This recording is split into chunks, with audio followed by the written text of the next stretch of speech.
Welcome to Code Voices in STEM, the podcast that highlights the experiences, challenges, and career stories of culturally and linguistically diverse women in STEM. Join us as we explore the stories of these inspiring women and learn more about the diverse contributions they are making to the world of science. Here is your host, Dr. Chloe Lim. Hi everyone, this is Dr. Chloe Lim and you're listening to Carl Voices in STEM, a podcast that highlights the experience, challenges, and career stories of culturally and linguistically diverse women in STEM. I begin today by acknowledging the Ngunnawal and Ngambri people, the traditional custodians of the land on which we are meeting, and I pay my respects to their elders past, present, and emerging. I also extend my respect to all Aboriginal and Torres Strait Islander peoples joining us today, and acknowledge the traditional custodians of the lands and waters wherever you may be. Their deep connection to the land, culture, and community enriches all of us and contributes greatly to the life of this country. In this season of Carl Voices in STEM podcast, I'm very excited to highlight Canberra women in STEM, and I'm honored to have Professor Dipti Talaulikar with me today as our podcast guest on this special podcast series. Dr. Dipti is a clinical and laboratory hematologist at Canberra Health Services for the past 20 years. Originally from India, she made history as the first woman in the country to earn a doctorate in medicine in hematology before moving to Australia, where she obtained her fellowships for the Royal College of Pathologists of Australasia and Royal Australasian College of Physicians, and a PhD from the Australian National University. Now a professor at ANU's College of Health and Medicine, Dipti is an award-winning educator with over 90 publications in lymphoma, myeloma, and genomics, and she continues to push boundaries in both research and clinical practice. As an advocate for gender equity and diversity, she is the founder of The Link, a national mentoring program for women in health, and was a finalist for the ACT Women of the Year Award in 2023, and also been inducted on the honor roll. She has a clinical interest in lymphoma, myeloma, and genomics, and is a dedicated lifelong learner, having earned multiple national certifications in cutting-edge genetic technologies and recently set exams for next-generation sequencing in hematology as well. So welcome, Dipti, to the podcast. Thank you for having me, Chloe. It's a pleasure to be here. Fantastic. I mean, it sounds like you've got such a huge, long list of achievements, really. And I think being the first DM or Doctorate of Medicine must have been such a huge achievement for you.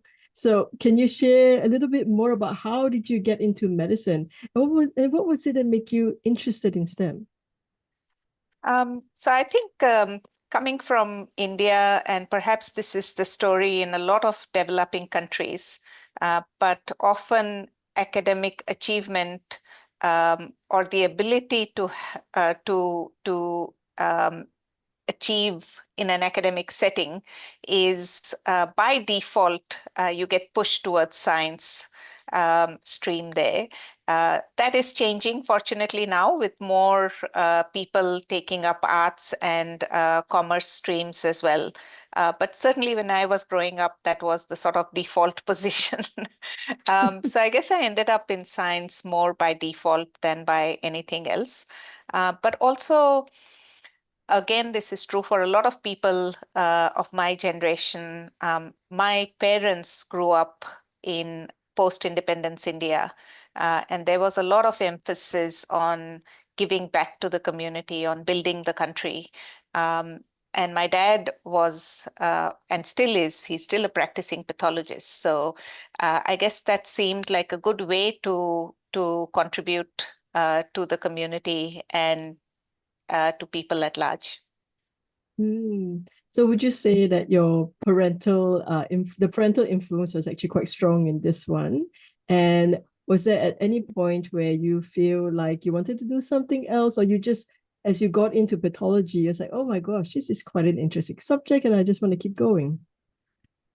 So I did have a second option and I did explore that. So my second preference, if I didn't take up medicine, was to take up architecture. So very creative sort of pursuit on the other side. And I did give interviews for both so that I could have the options open. But I did choose medicine, and I've never regretted it since then. I didn't actually choose pathology to start off with. I did my clinical years and became a clinician, and it was only when I took up hematology that I landed back in the lab. But I guess sometimes your genetic makeup in this regard is also quite strong. So I couldn't escape the pull of the laboratory, I guess. Oh, wow. That's very interesting. So, what was it about pathology, I guess, that drew you into that area? So hematology, because I trained at the Christian Medical College in India, it was before the formal degree came into place. They used to offer a clinical year and a laboratory year as a fellowship. So I enjoyed the clinical year, but it was really when I went into the lab that hematology made sense to me, because a lot of what you see in the patient has its origins in pathology. So to actually understand all of that and then come back and see the patient was pure magic for me. And I think there are a number of disciplines where you can do that, balance the clinical and the lab. And hematology is certainly one of those. So for me, yeah, it just I felt that it was home. I felt like I belonged. Oh, that's amazing. That's amazing. So, as part of being a hematologist and pathologist, what does your day-to-day life looks like?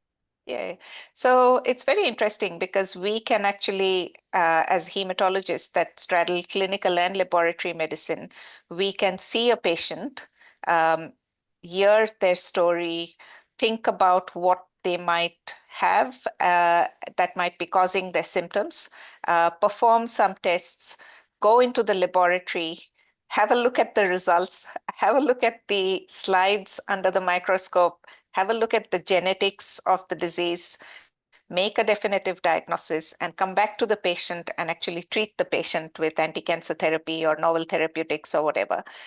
So that's the kind of magic that happens in hematology.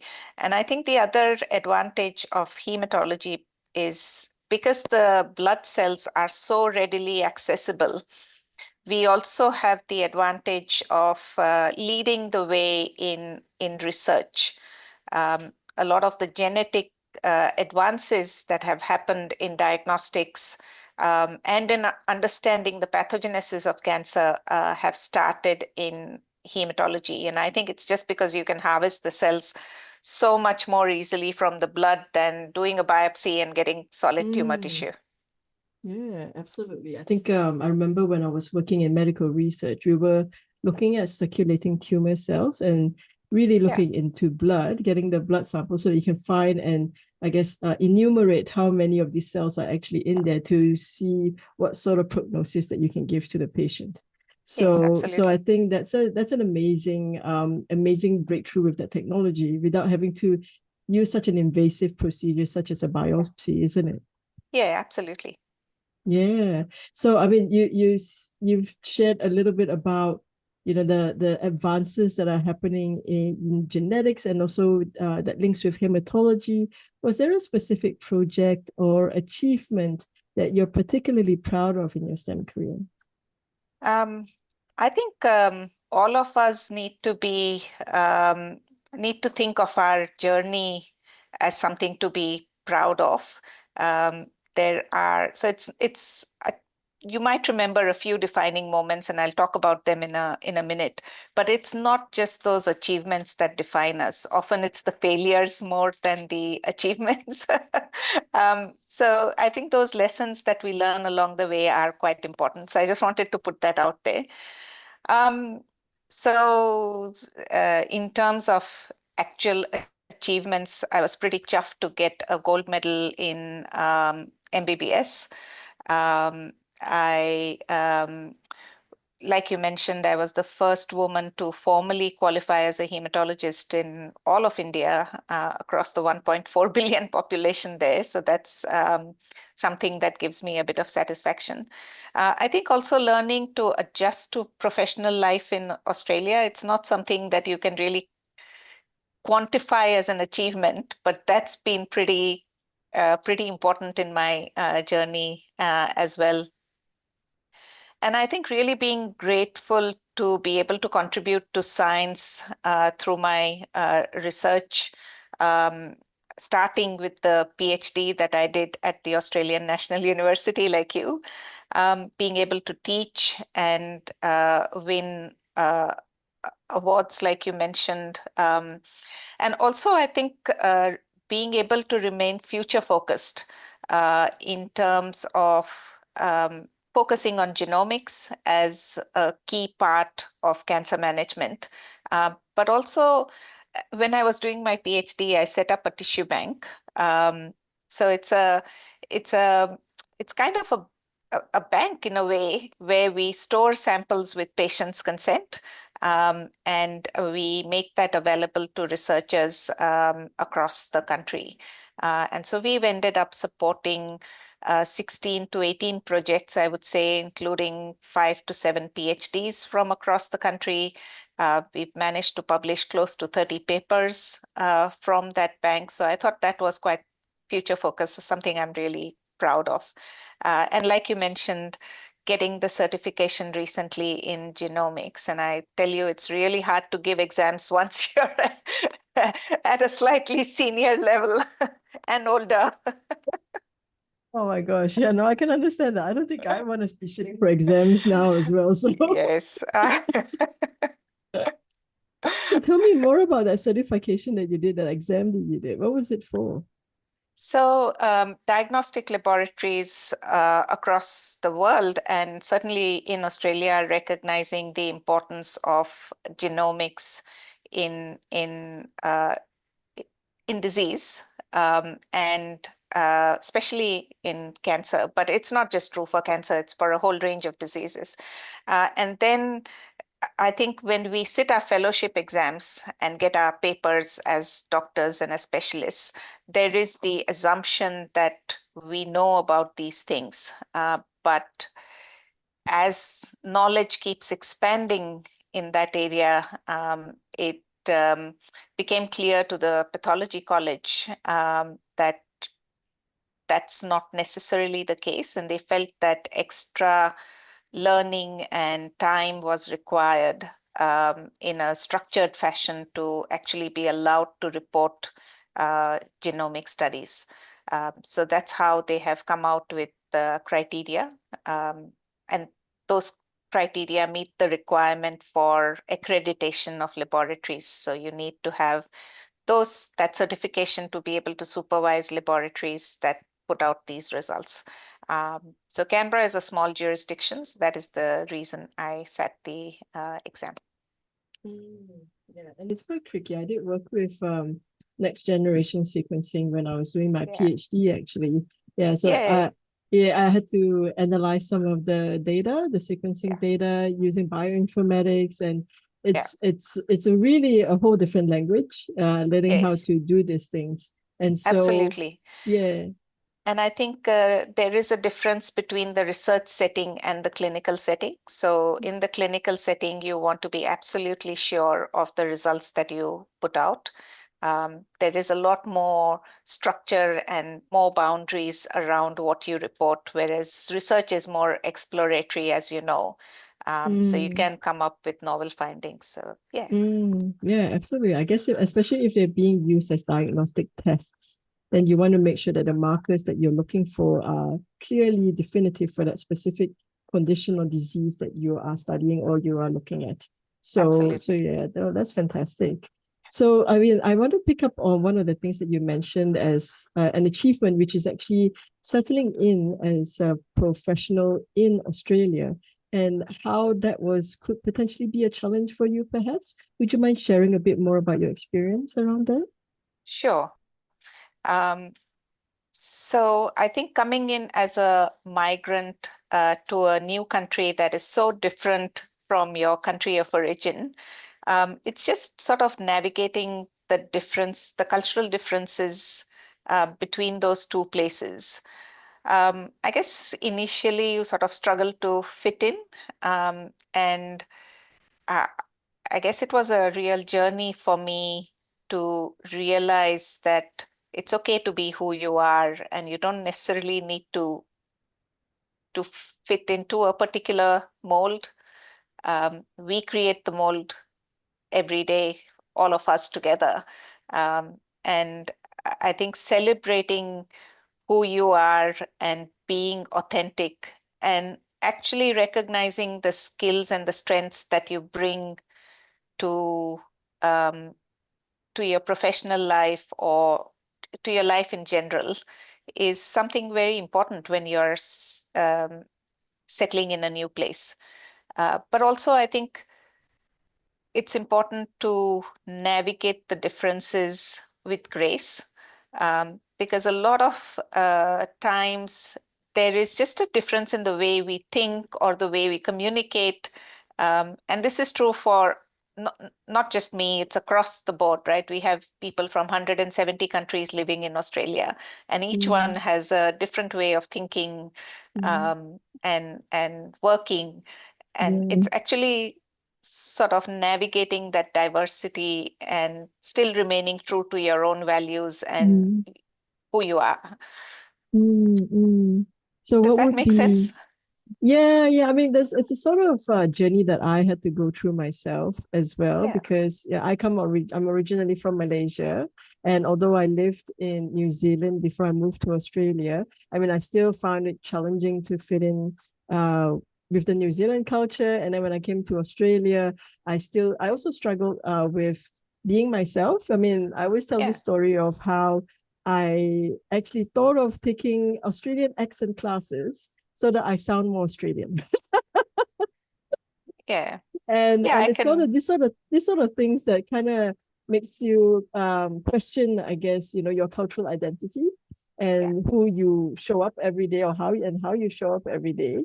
And so I think your point about being authentic to your true self, being and embracing who you are is such an important point for anyone who's moving into a foreign country, that they can be who they are without having to fit into the cultural context that is Yeah. in that foreign country.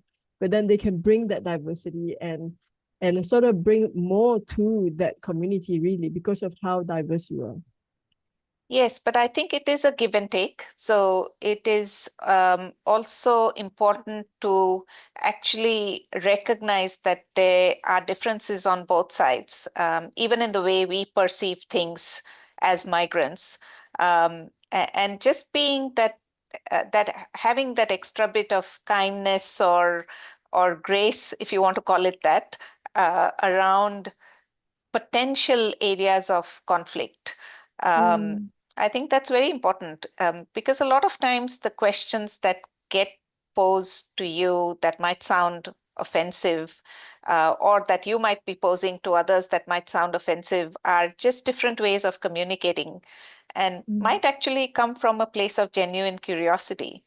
So I think mm, just recognizing that and being comfortable with being a migrant mm. is very important.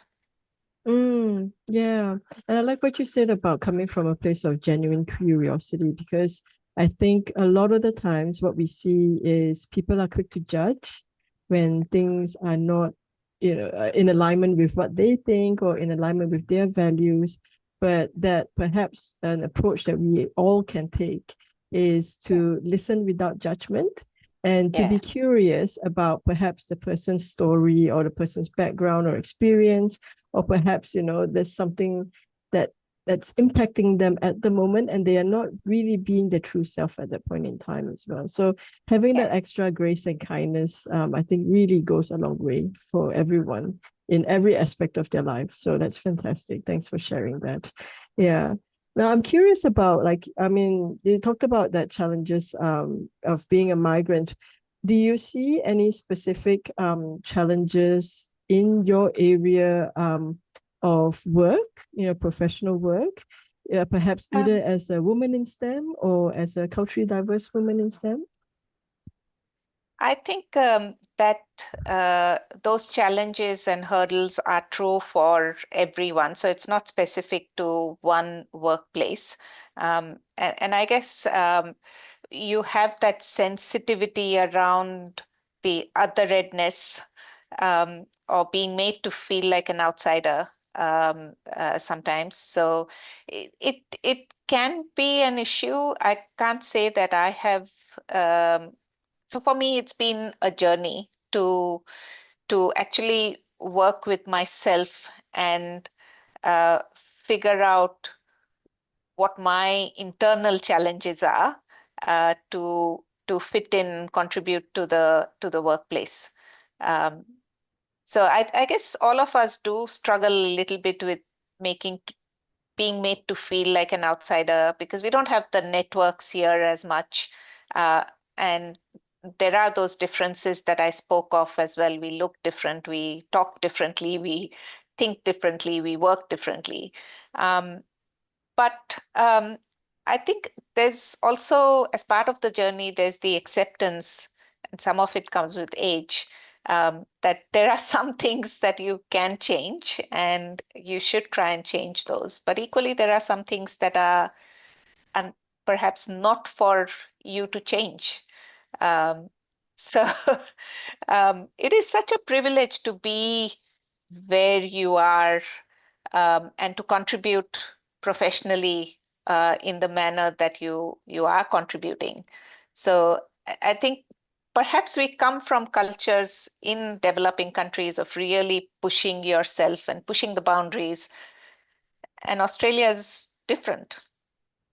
And I think it's fantastic to have that balance between those two um, cultural contexts, to know how to push, but equally know when to pull back. It is such a fantastic mix. Um, so yeah, does that kind of answer your question? Yeah, well, I'm curious to hear if you have a specific example that you can share with us. Um, Hard to think of anything straight away.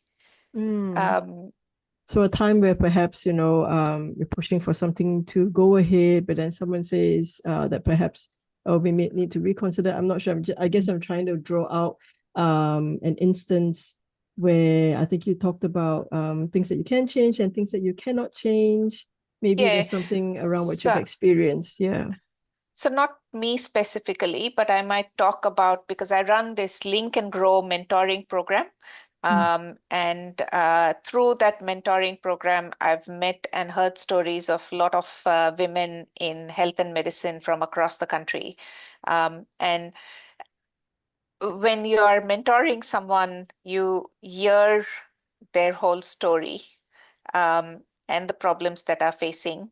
And sometimes my advice to them is to actually pull back, Mm. because often they can become quite focused on what they want to achieve. And my suggestion to them is to sort of read the room a little bit. And it's okay if you can't achieve something that you sort of set your heart on. There will be other opportunities to contribute. There will be other opportunities to do things, and just sort of it's like being in a family, right? We are used to joint families. It's like being in a joint family. You might want to go to a particular place for a picnic, but if that is not what the rest of the family wants, it's okay to give in and say, okay, let's go where you want to go. Yeah, I get what you mean. Yeah. So it's a little bit of that, I think. Yeah. Yeah, yeah. I mean, it's kind of like I think I hear this phrase said quite a lot. It's like rejection. Sorry, rejection is merely redirection. So if a door closes, or if it's not an opportunity for you at this point, maybe it will come back to you later on, or maybe something else is in the pipeline for you. What do you think? I would go one step further and say that don't look on that as rejection. Mm. So it might be that there are others who are seeing parts of the whole big picture that is not clear to you. But if it is actually a rejection, then what you're saying is true. There will be other doors that open, other opportunities that come up. I think at the end of the day, you have to know your own worth, and be confident that there are things that you can still achieve. Look at you, for example. What you have done is just amazing. Thank you. So there is no one path, and there is no one right. So when you hold on to your sense of what is right, that can actually hold you back. And I think it's good to reassess and look at the big picture. You might decide to just step back, or you might decide to take a different step. So that's the kind of advice that we hear in our mentoring programs, and that's certainly what I tend to tell my mentees as well. Yeah, no, I think it's good to learn from the mentors, isn't it? Because you've all walked the path and you know what works and what does not work. And I think especially for high achievers, and I think a lot of women in the health and medicine field, I would consider as people who are really go-getters as well. And so then and so sometimes it's important to sort of pause and also reflect and think about whether it's a right path for me this time. But if not, then what are the alternatives? So I think it's a great way to help people think a little bit more about what is it that they want to do. And I know that sometimes even life circumstances happen, and that can cause a change in career as well. So absolutely. Yeah. So I'm curious to hear, I guess, you talked about things that can change and things that can change by the individual. But then there are things that the individual may not have the power to change. And I'm curious to understand more about perhaps your understanding of potential systemic changes that needs to happen to help create more opportunities for women in STEM. Yeah. So the gender biases are certainly real. They are, and particularly, I think, coming from, I'm not sure if it's the same for you, Chloe, but certainly from the kind of cultural background that I come from, those gender biases are so pervasive that you almost tend to internalize them. So even if externally those biases no longer are present, they're so ingrained in you that you hold yourself back. So it can be a genuine problem. But I think there does need to be a two-pronged approach. And I guess in my broader life, I try and be true to both these approaches. So one of them is certainly working on yourself. So that's where the Link and Grow mentoring program comes in. So this is a virtual national mentoring program that I run for women in health and medicine. And it's talking about authenticity. It's talking about actually understanding and reflecting on the migrant journey and reducing conflict at work by just being more at peace with yourself and more accepting of who you are, but also the differences that are in a complex society like Australia has. But the second thing that does need to happen is the systemic change, like you mentioned. That is often slower, which is why we work on people as well. But systemic change is absolutely required. And some people have told me that it's not actually fair to put that burden on women, especially called women, to try and cope with a system that is so unfairly stacked up against them. But that is the reality. You can wish for an ideal world, but that is not reality. So you have to deal with reality. And the easiest way to do that is by working on yourself. In terms of systemic change, I guess speaking up where you see that a change is required is absolutely crucial. And sometimes it can be as simple as sending an email to someone to say, I see this as an issue. Can we bring about some change. And I have to say that the organizations that I have dealt with have been extremely supportive. So I think we are very lucky in Australia. I wouldn't want to be in the US right now. Oh my gosh. Yeah, let's not touch that one. Yeah, but Australia is really a very kind country in many ways, and people genuinely want to do the right thing. And that's true for organizations as well. So just speaking up, recognizing that there's a need and asking for change can be the solution. I work for the union, so I have in medicine, so I have actually advocated for a gender committee to be formed at the federal level. That suggestion was taken up. I'm leading that working group now. And there are a couple of good pieces of work that we have taken up, which can be applied across hospitals in Australia. So that's a pretty pivotal sort of work to do to bring about systematic changes. I guess my message to everyone is not to actually wait till you are in that position of power, because certainly all the things that I have identified, there has not been anything there, and I've recognized a need and stepped up and done something about it. And if I can do it, anyone can do it. So yeah, just do what you can to change the system, because we are the system. It's not up to someone else to change the system. It is up to us. Yeah. I think that's an important point about taking personal responsibility for the change that you want to see. Be it, Yeah. like you said, working on yourself to improve yourself, or to speak up and just call out any specific issues that needs to be dealt with. So I think Yeah. there's a lot of personal responsibility that people have to take ownership of, and that this problem, I guess, is not just a organizational problem, but it's a problem that all of us can come together to work together to solve. So I think that's such an important point. So one last question before we close off is, you've shared this great advice about, pulling back at the time that is right. But is there another key advice that you would give to other women who would like to pursue a career in STEM? I think I would say try and find your why.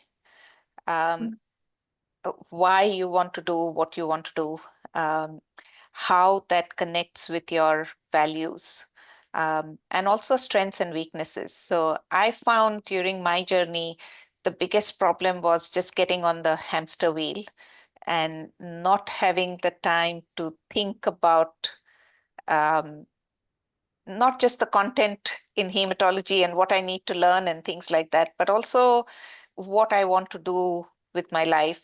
Um, what are my values? Why am I doing what I am doing? And I think in some way, all the people who have made career changes or been able to advance their careers confront that. So I would say, although you might be very busy, but make the time every 6 months or year to actually focus on what you want to do and why you want to do it. And the other thing I would say is trust your gut. So we talked about kindness and having that grace to navigate differences, but also trust your gut when you are actually truly facing obstructions, and find the most, um, uh, again, for want of better words, kind and graceful way to navigate those barriers and those differences, and achieve what you want to. And I think also not have that sense of isolation, because we tend to think that we are the only ones who are facing these barriers and these struggles. But everyone faces, every single person on this earth faces their own unique set of challenges. So just having that sort of sense of kindness and, yeah, um, perspective about all these things is very Mm, important. Um, mm. Yeah, no, I think that's really important to remind ourselves, isn't it? That because sometimes we can get so caught up with our own life that we yeah, forget to think about, how other people's life might be like, and Yeah. and really having that that other person-centeredness, I think, is a great testament to leadership as well, in terms of, how can you be influencing others? Because a lot of all this, I think, comes back also to being able to be a good influence too, especially in the role of health and medicine. So thank you So so much, Dipti. Yeah. Yes, I just wanted to say I'm sorry I haven't told everyone to go for it and achieve their dreams, because I think your audience is going to do that anyway. So that's not the message I want to give. It's just reflect on things and tap into your why and your values. That's so important. Thanks so much for that. So thank you, Dipti, for sharing your stories and insights with us today. I mean, today, we've heard a lot about how parental influence does have a huge sway into how some people get into STEM. But then along the way, I guess you find that love and passion for science and for the work that you do as well. And I love the fact that you are such a lifelong learner, that you're just taking on next generation sequencing, trying to really learn more about genomics and how we can actually apply that in your current work setting. And thanks so much for really sharing the fact that we need to be taking more ownership of who we are, and to embrace who we are as a person, regardless of where we're from. And I think the idea of also being mindful of others, showing up with that grace and kindness, I think it's a key. Yeah. Those are words that are not mentioned a lot in a lot of places, but I think they need to be mentioned more. Because I feel like science is such a hard, concrete type of thing, but not really. We're actually still dealing with people. And so those soft skills are still so important, because we actually have to work well as a team for us to be able to advance medicine and advance health for everyone. So thank you so much again, Dipti, for that. Now, can you tell us how people can connect with you, and maybe share a bit more about your mentoring program? Yeah, sure. So I don't have the exact link, but a good way to connect with me is through LinkedIn or Instagram or Facebook. But if you Google the link ANU, you will be able to find the link. It shows up as the link School of Medicine and Psychology, I think. So, and we have our own social media platforms there as well. So please do reach out and connect. We're happy to hear from you. Fantastic. I'll put all those links in the show notes so everyone can check them out when they're ready. So thanks again for sharing, Dipti. I really appreciate your time today. And yeah, I wish you all the best with your newfound skills in genomics. Thank you so much, Chloe. Thank you for having me. We've reached the end of our show, so thanks for listening. If you enjoyed this episode and you'd like to help support the podcast, please share it with others or leave a rating and review.